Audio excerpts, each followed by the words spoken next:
cuando las dictaduras en el sur y en Centroamérica estaban matando miles de personas, era importante en ese momento que el sector de la música popular dijera algo que se manifestara y que hiciera que la gente que estaba pasando por ese drama supiera que no estaba sola. El cine y la música como mecanismo de reparación de las víctimas de violación de derechos humanos en Latinoamérica. Sonar y verse así. O sonar y verse así.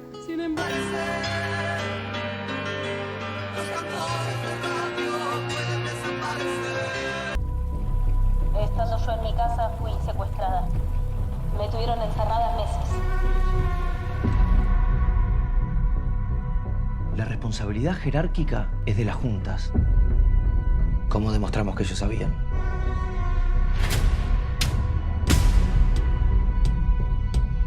Esta es nuestra oportunidad. Cuídate, Julio. Cuídate.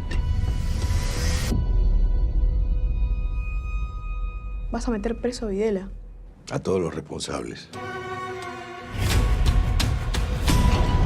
Lo único que te digo es que hay poco tiempo y solo no vas a poder.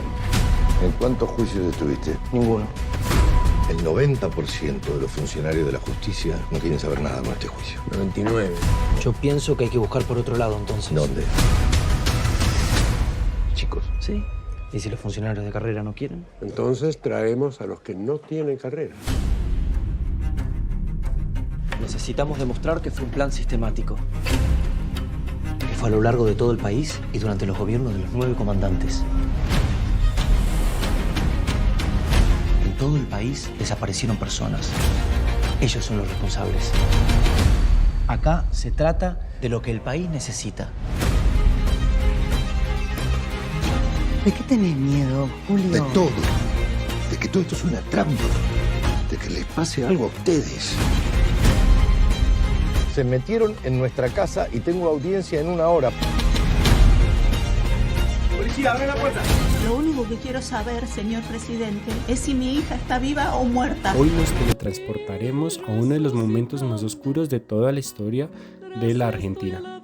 Un periodo que marcó profundamente a su sociedad y que transcurrió en la última dictadura militar del general Videla entre 1976 y 1983. Durante esos años el Estado argentino llevó a cabo una de las más brutales violaciones a los derechos humanos de toda la historia. No fue un conflicto armado tradicional, pero las acciones del Estado fueron tan atroces que se consideran crímenes de lesa humanidad y que violan estos los principios fundamentales del derecho internacional humanitario. Hablamos de desapariciones forzadas de miles de personas, de la creación de centros clandestinos para la detención donde se torturaba, asesinaba, abusaba sexualmente y se practicaban robos de bebés. La persecución política y la censura sistemática, la sociedad fue silenciada por el terror. Pero incluso en la oscuridad más profunda, el arte encontró las formas de resistir y de mantener viva la memoria. Fue el refugio, la voz de una sociedad herida.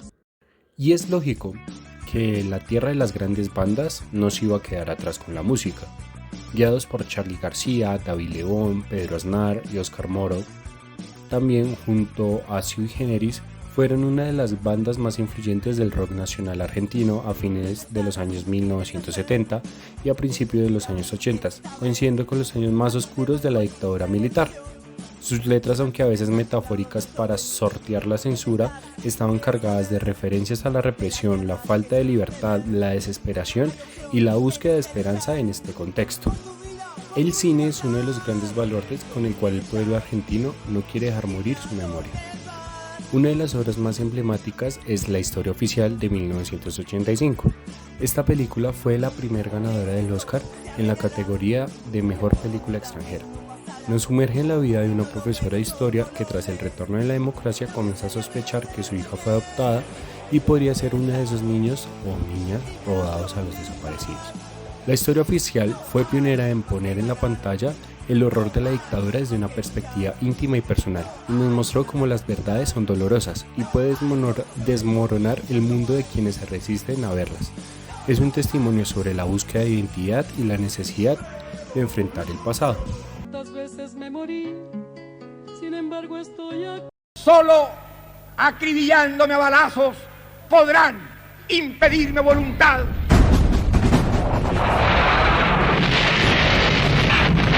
La moneda está siendo bombardeada, los tanques están disparando con sus bombas, esto es realmente grave.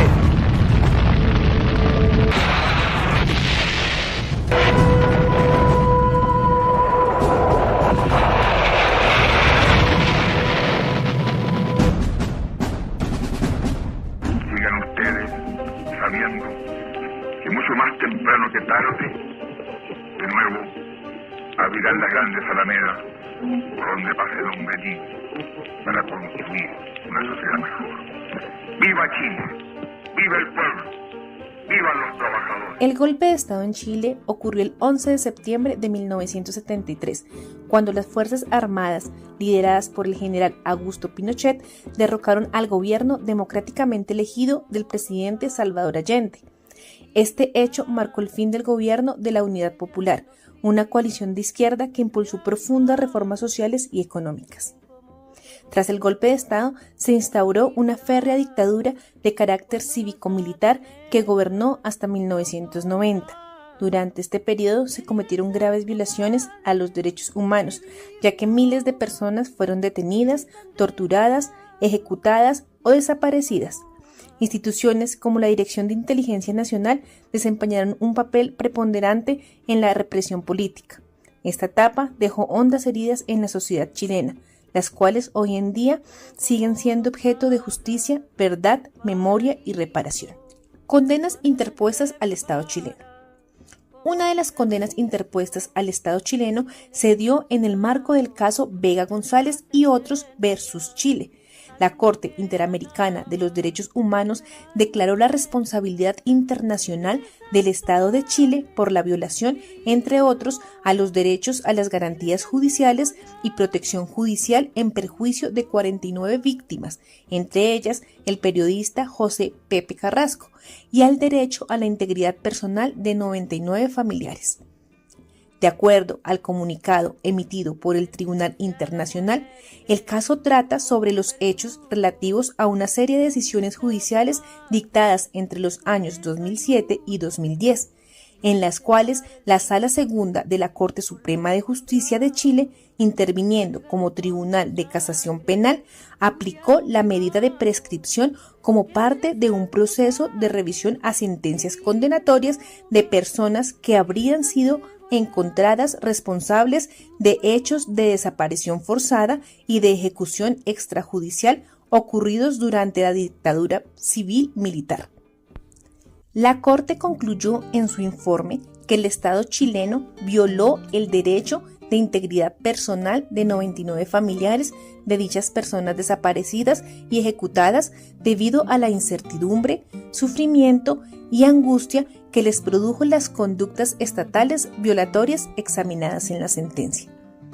En razón de estas violaciones, la Corte ordenó diversas medidas de reparación, como revisar y anular las reducciones de penas que hubieran derivado de la aplicación inconvencional de la medida de prescripción, adecuar su ordenamiento jurídico interno a efectos de que la figura de la medida de prescripción no sea aplicable bajo ningún término a delitos de lesa humanidad y graves violaciones a los derechos humanos, y que hasta que no se haga dicha modificación deberá aplicar control de convencionalidad. Brindar el tratamiento psicológico, psiquiátrico o psicosocial a las víctimas que así lo soliciten, o en su caso, pagar un monto establecido de manera subsidiaria. Realizar las publicaciones y difusiones de esta sentencia y su resumen oficial. Realizar un acto público de reconocimiento de responsabilidad internacional. Y pagar las cantidades fijadas en la sentencia por concepto de indemnizaciones por daños materiales e inmateriales y por el reintegro de costas y gastos. Entre los procesos de reparación se encuentran el informe Rating, el informe Valech, la programación de reparación y atención en salud PRICE, las pensiones de reparación y el establecimiento de sitios de memoria. Otras de las formas de reparación simbólica en Chile son la música, la literatura y el cine, la cual busca reconocer la verdad, hacer memoria y dignificar a las víctimas de violaciones a los derechos humanos. Este tipo de reparación no busca una compensación económica, sino la reconstrucción de la dignidad y el restablecimiento de la reputación de las víctimas. Entre las reparaciones simbólicas a través de la música se encuentra la música tradicional chilena, la cual, como la cuenca, la tonada, pueden ser utilizadas para evocar la memoria y el dolor, así como para celebrar la resiliencia y la resistencia. Hay canciones de protesta que han sido vínculo para expresar la indignación ante las violaciones de los derechos humanos, como las canciones de Violeta Parra y Víctor Jara. También encontramos documentales musicales que pueden crear y explorar la historia de las víctimas a través de la música, como El Canto de la Memoria, que narra la historia de los presos políticos y exiliados chilenos. También encuentran novelas y cuentos, poesía, testimonios literarios, documentales, cortometrajes, películas de ficción. Ejemplo de ellos está La Memoria Colectiva, documental, La Casa de los Espíritus, novela, La Tierra de los Fantasmas, película de ficción. La reparación simbólica a través del arte busca entonces honrar las víctimas, reconocer la verdad y construir una memoria colectiva que evite la repetición de las violaciones de los derechos humanos. Otra medida de reparación fue el Plan Nacional de Búsqueda establecido en el 2023 en ocasión de los 50 años del golpe, con el fin de dar un paradero alrededor de las 1.000 personas desaparecidas por cuenta de la dictadura cívico-militar. Un colofón crítico. A pesar que los sitios de memoria, recintos o lugares donde se cometieron violaciones a los derechos humanos son reconocidos y protegidos como monumentos históricos, además de su valor de reparación simbólica, Chile no cuenta con una ley de memoria que, entre otras, establezca fondos permanentes de funcionamiento de cada uno de estos lugares, razón por la cual cada año deben competir entre ellos para que sus proyectos sean subvencionados. Por el contrario, en el último, el legislativo ha venido reduciendo dichos fondos cada vez más.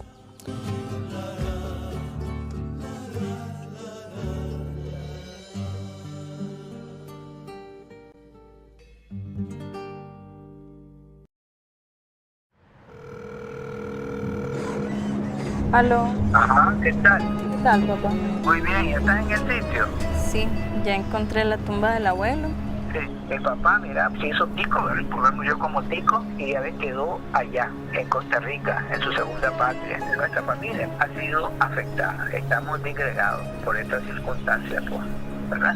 Tenemos cerca de 180.000 solicitudes de refugio que se han recibido. Y de esas el 89% son nicaragüenses. A veces la gente te dice, tengo ganas de irme, y cómo es allá.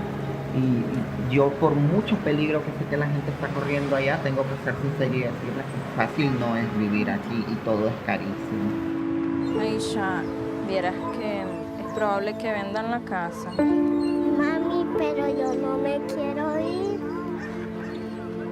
Y obviamente para ir a reconstruir Nicaragua hay que repensarla un montón, quienes queramos ir, porque yo sí estoy consciente que hay un montón que han venido aquí y han tenido oportunidades que no tuvieron en Nicaragua.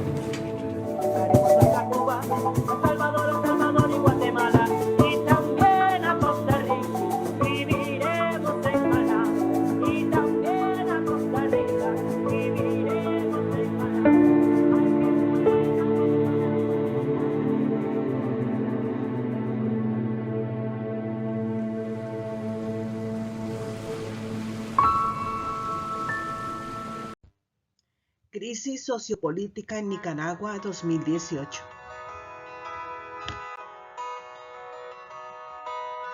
La crisis comenzó en abril de 2018 con protestas contra las reformas al sistema de seguridad social. La respuesta del gobierno fue una represión violenta, lo que llevó a una escalada del conflicto.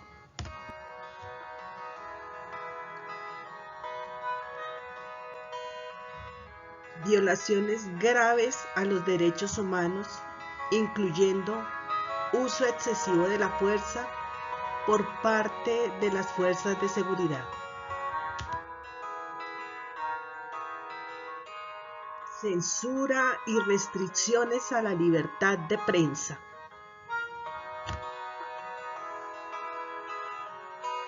detenciones arbitrarias y persecución de opositores. Según el informe de la Comisión de Derechos Humanos, para diciembre se mantenían detenidas 372 personas, entre ellas 345 hombres y 27 mujeres, como represalia por la protesta. Se presentaron torturas y ejecuciones extrajudiciales documentadas por organismos internacionales. El uso excesivo de la fuerza por parte de la policía, grupos parapoliciales y grupos de terceros armados registró un saldo de 212 personas fallecidas, más de 1.337 personas heridas, aunque según la Comisión Interamericana de Derechos Humanos hecha sobre el terreno, esta cifra podría ser superior, debido a que no incluyeron un gran número de personas heridas a quienes se les habría negado la atención o que habrían sido atendidas por las brigadas médicas improvisadas en las universidades y centros religiosos por el temor a ser detenidos en los hospitales.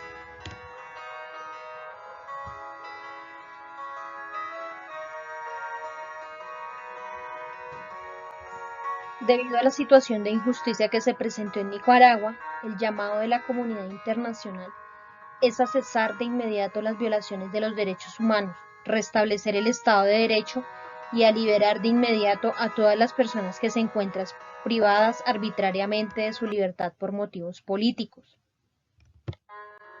Asimismo, hizo un llamado a la comunidad internacional a redoblar los esfuerzos para exigir el fin de la represión y a adoptar medidas concretas para el restablecimiento de la democracia en el país. Expresó también su solidaridad con las víctimas y familiares de las violaciones a los derechos humanos. Recordó a las más de 300 personas que perdieron la vida en el marco de la represión estatal y reafirmó su compromiso de promover y proteger los derechos humanos en Nicaragua. Vai ficar andando no carro daquele playboy, não? Ô pai, eu achava que playboy era quem ficava bebendo uísque, fumando charuto o dia inteiro. Sua mãe, mulher mais linda do mundo.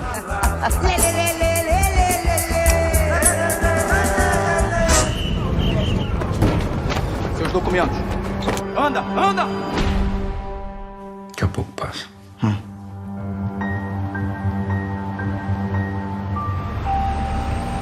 Tá ficando perigoso demais aqui, Rubens. Deputado Rubens Paiva. E eu já volto, filho.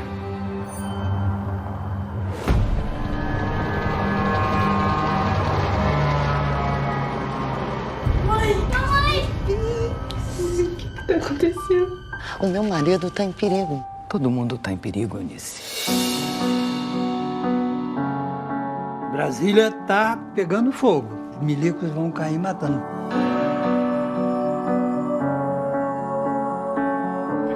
Olha, a tática do desaparecimento é uma das mais cruéis. Como é que alguém entra na tua casa, leva o teu marido, leva ele preso e depois diz, sumiu?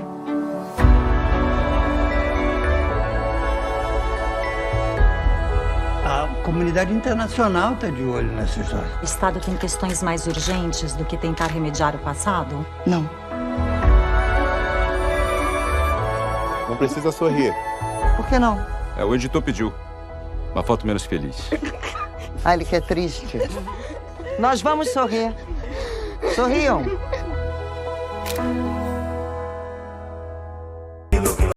Caso Favela Nova Brasilia versus Brasil. En 1994 y 1995, la policía militar brasileña realizó 2 operativos brutales en la favela Nova Brasilia, en Río de Janeiro.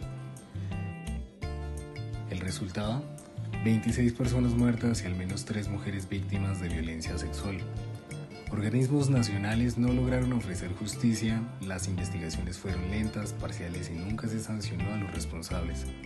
En 2017 la Corte Interamericana de Derechos Humanos dictó sentencia en el caso Favela Brasilia versus Brasil. Fue un fallo histórico. La Corte concluyó que el Estado brasileño fue responsable por ejecuciones extrajudiciales, tortura y violencia sexual y falta de justicia para las víctimas. Además, la Corte destacó un patrón de racismo estructural y criminalización de la pobreza en las acciones del Estado.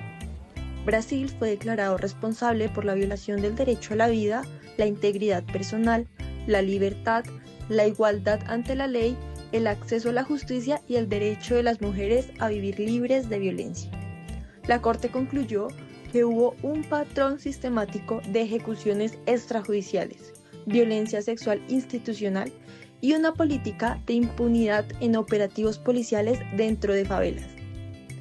El Estado fue condenado a investigar los hechos, sancionar a los responsables y reparar a las víctimas. También debió adoptar medidas estructurales para evitar que se repitan estos abusos. Como parte de las reparaciones, se ordenó implementar programas de capacitación a fuerzas de seguridad y reformar los protocolos del uso de la fuerza en contextos urbanos. Aunque hubo algunos avances, la mayoría de los responsables aún no ha sido juzgada. Este caso marcó un precedente clave en América Latina. La policía no está por encima de los derechos humanos. Este no fue solo un caso contra Brasil. Fue un grito por justicia desde las favelas para toda América Latina. Memoria, justicia y reparación. Favela Nova no se olvida.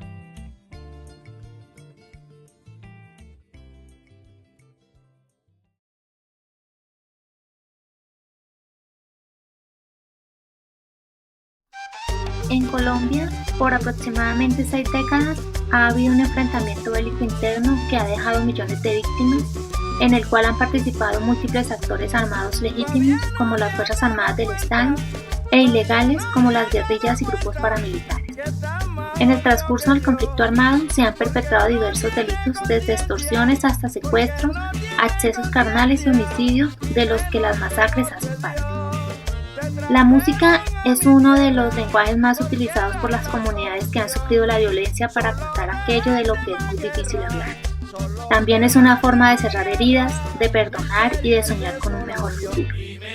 Las canciones recorren lugares emblemáticos del Pacífico, sus ríos, valles y serranías, y también ahondan las afectaciones que han sufrido los pueblos negros, reflejando los sentires de la gente del Pacífico y sus resistencias desde las tradiciones ancestrales.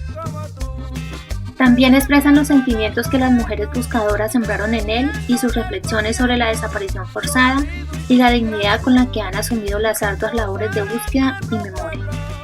Igualmente, se reconocen las afectaciones sufridas por campesinos y campesinas en el marco del conflicto armado interno colombiano. Se hace también como un homenaje a los pueblos indígenas de Colombia y un reconocimiento a los pueblos amazónicos, a sus costumbres, a sus resistencias y a sus verdades. Las canciones cuentan el drama y la lucha de las personas que tuvieron que salir del país, dejando todo atrás por culpa de la violencia. Las víctimas del conflicto armado encontraron en la música un espacio de sanación. El conflicto armado en Colombia es uno de los más prolongados del mundo, con raíces de la desigualdad social. La lucha por la tierra y la exclusión política comenzó a mediados del siglo XX, intensificándose en los años 60 con la aparición de las guerrillas como las FARC y el ELN, que surgieron con ideologías comunistas y revolucionarias buscando representar a los campesinos y sectores más marginados. A lo largo de las décadas, el conflicto se complejizó con la entrada de actores como paramilitares, creados inicialmente para combatir a las guerrillas, pero también cometieron violaciones masivas de derechos humanos. Además, el narcotráfico jugó un papel crucial financiando a todos los bandos y alimentando la violencia. Algunas disidencias de las FARC que han rechazado los acuerdos de paz volvieron a las armas, siguen activas y se enfrentan entre sí con el ELN, la guerrilla más antigua del continente. Además, existen grupos narcotraficantes como el Clan del Golfo, que tienen una gran capacidad militar y control sobre las comunidades. El gobierno actual ha impulsado una política llamada la paz total, que busca negociar con todos los actores armados, aunque se ha logrado algunos ceses al fuego temporales y avances en los diálogos, los resultados son frágiles y han habido retrocesos importantes.